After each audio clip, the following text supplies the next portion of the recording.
Welcome to Tech Talks. Our security edition today is focused on how to find and disable inactive users on AWS with Splunk Phantom.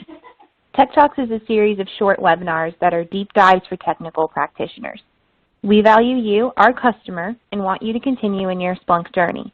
Our experts help create these best practices, and we want you to leverage them in your daily role. I'm Olivia Courtney, a security product marketing specialist, and I'm excited to share with you information about Splunk Phantom and introduce my colleague, Philip Royer. And I'm Philip Royer, a Splunk research engineer, and I'm going to share some information about a new use case for Splunk Phantom with AWS. Thank you, Phil. Today we're going to talk about the AWS IAM service and what it means to you. We'll explain how inactive user accounts can lead to malicious attacks. Phil will show you 2 Splunk Phantom playbooks that automate IAM cleanup and prevent these attacks. And then we will cover additional resources available to help you take advantage of Splunk Phantom capabilities within Splunk. Our team will be available for Q&A throughout this presentation over the Q&A widget within your screen. And if you watch a recorded version of this webinar, please continue the conversation through the Tech Talk discussions in the Splunk community at splunk.com/techtalk. Every organization that uses AWS has a set of user accounts that grant access to resources and data. The Identity and Access Management, or IAM service, is the part of AWS that keeps track of all the users, groups, roles, and policies that provide that access. Because it controls permissions for all other services, IAM is probably the single most important service in AWS to focus on from a security perspective.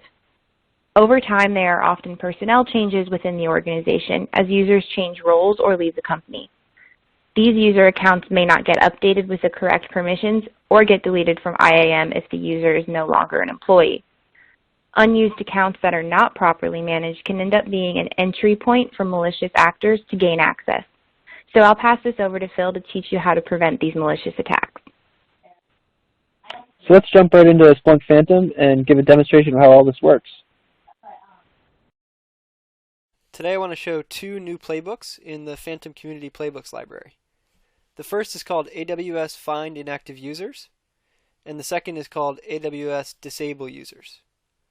So the goal of the first playbook is to find IAM accounts, or AWS user accounts, that have the password last used older than 90 days, and just save a list of those so we can take further action in the second playbook.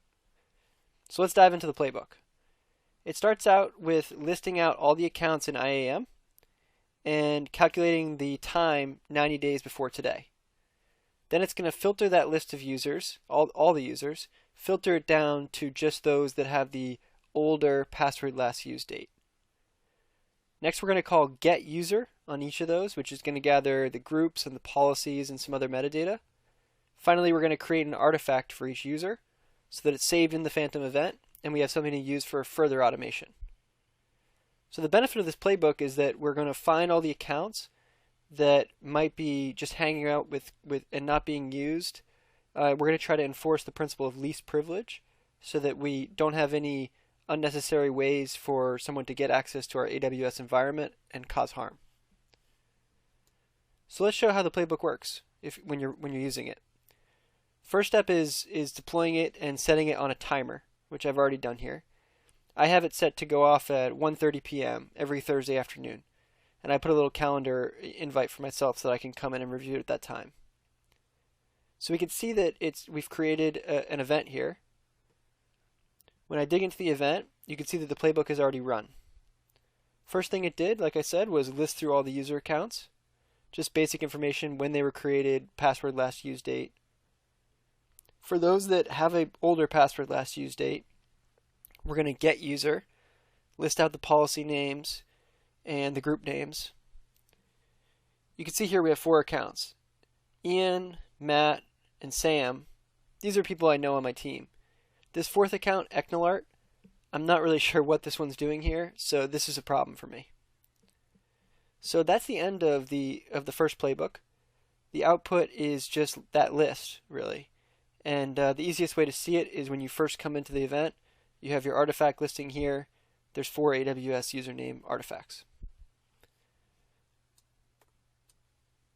So let's dig into the second playbook. The second playbook is called AWS Disable User Accounts. And this plays directly off of the output of the first playbook. You come into an event where there's a list of AWS usernames, and you take it from there to figure out which ones should be disabled and actually disable them.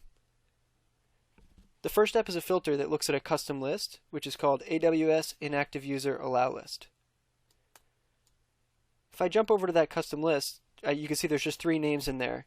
These are 3 people that I know aren't using their account actively, but I am keeping it open for them to come back in and use it because I know that they have a legitimate purpose to do so. Back in the playbook, once I filter this out, I'm going to get just those users that are not on the allow list. For each of those, I'm going to send a prompt. It's actually going to be one prompt that lists all the users. And I'm just going to ask the analyst in charge, should those user accounts be disabled? Yes or no? After that, of course, we have a decision that's going to say if the user said yes. If we are proceeding from there, if they said yes, we're going to disable the user. And so that's just a simple action that will always delete the login profile to the AWS console. And then we're also going to set disable access keys to true. So if there are API keys out there for that user, we're going to just deactivate those. They'll still exist if they need to be re-enabled, but they will not work for the time being. So that's the playbook. Let's go back into how it's going to be used. This is an event that came from the first of our playbooks in this series, and this is the perfect place to launch the second playbook. So under guidance, you're going to see that mission guidance is actually recommending that we run the next playbook. So I'm going to grab it here, confirm run. Doesn't do anything yet, but it sends me a prompt. It says, the following AWS users were found to be inactive. Eknalart. Okay, I don't recognize that name. Should those user accounts be disabled? I might do some more digging at this point, but I think right now I'm ready to say yes. I don't understand this user account. I'll disable it at least for the time being while I look into it. You can see I have 29 more minutes to fulfill this out, so I'm well under time. So I'm going to send that in, and coming back to the playbook, it's disabled the user. So you can see it did disable the access keys. That user can no longer log in on the console. Now might be a good time to figure out what actually happened. Where did this account come from? Was it being used by somebody? But for now, we're in a safe state. We've disabled it. If we need to, we can always come back in. We can undo the action. We can set a simple password.